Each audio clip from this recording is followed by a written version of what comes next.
Welcome to the Explainer. I'm so glad you're here because today we're doing something way more fun than just staring at a boring vocabulary list. We're turning this into a real, interactive vocal coaching session. By using the super vibrant colors of the Portuguese language, we're going to unlock some phonetic secrets that will literally elevate your pronunciation overnight. So get ready to train your ear, tweak those vocal cords, and let's get you speaking with total confidence. Right out of the gate, our main takeaway is this. Learning how to pronounce colors in Portuguese is a great way to expand your vocabulary and improve your speaking skills. We're not just memorizing the words for red, blue, or green here. No way. We're using these specific colors as targeted tools to unlock better, way more authentic speaking skills across the board. If you master these, you're mastering the foundational sounds of the language itself. It's a total game changer. Okay, let's dive into this. Here's our roadmap. 1. Mastering the two R's. 2. Nailing the nasal sounds. 3. Consonants, S, X, and J. And finally, 4. Practice makes perfect. Let's jump right into section 1, mastering the two R's. You know, in Portuguese, the letter R is kind of a shapeshifter. Depending on where it sits in a word, it asks your mouth and throat to do totally different things. On the left, look at the soft tapped R. To nail this, you just lightly tap your tongue right against the roof of your mouth.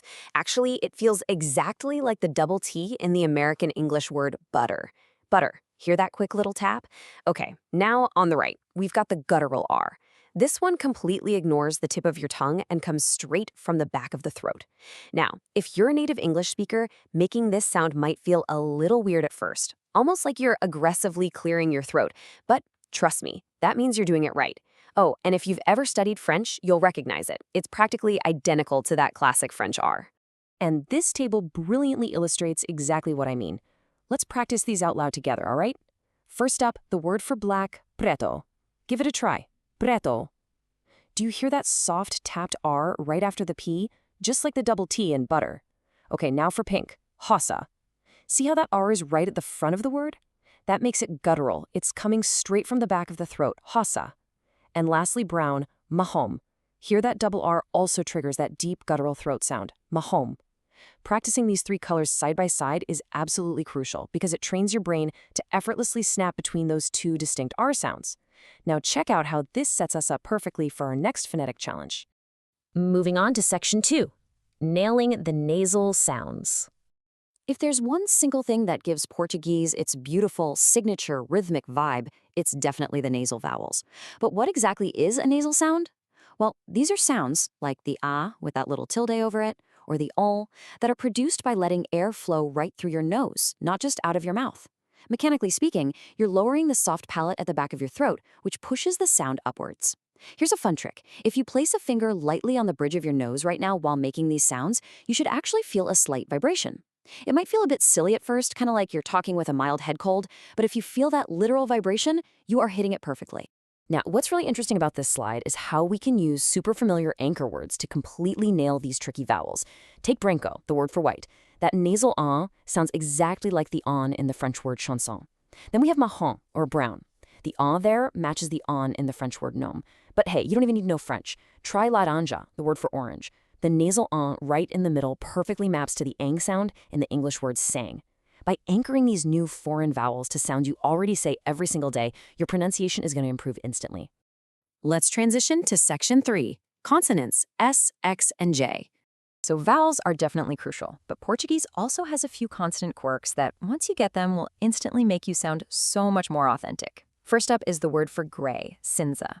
Now, the spelling might play tricks on your eyes, but we can map it straight back to English. That C at the very beginning, it just acts like an S, pronounced exactly like the English S in sun.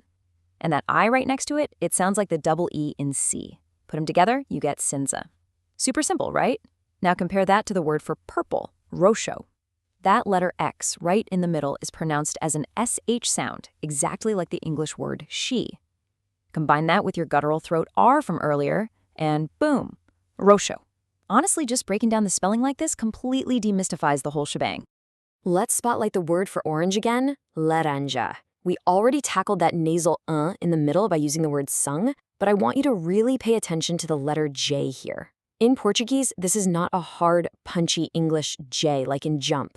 No, it's a very soft zh sound, literally identical to the middle consonant sound in the English word measure.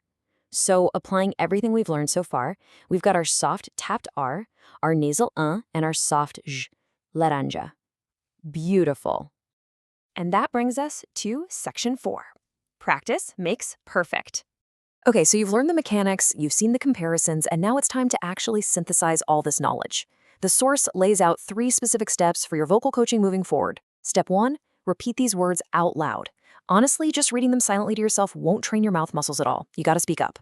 Step 2, focus heavily on those nasal sounds. Make sure you're feeling that literal vibration in your nose. Step 3, focus on the distinct Portuguese R's. Actively practice switching back and forth between that soft tapped R and the guttural throat R. So the crucial point is, if you actively practice these 3 mechanics, you're going to be stringing them together and sounding like a native speaker before you even know it. And hey, if you're looking to take your learning journey even further, the source material offers one very explicit piece of advice. Follow teachers from Brazil. Surrounding yourself with native educators is hands down the best way to keep expanding your vocabulary and really refining those vocal techniques we just went over. Well, we've unpacked the shape-shifting R's, we felt those vibrant nasal sounds, and we decoded the consonant quirks hidden inside the colors of the Portuguese language. But language is massive, right? It's like a giant puzzle, and there's always another layer to uncover. So I'm going to leave you with this final, provocative thought straight from our source.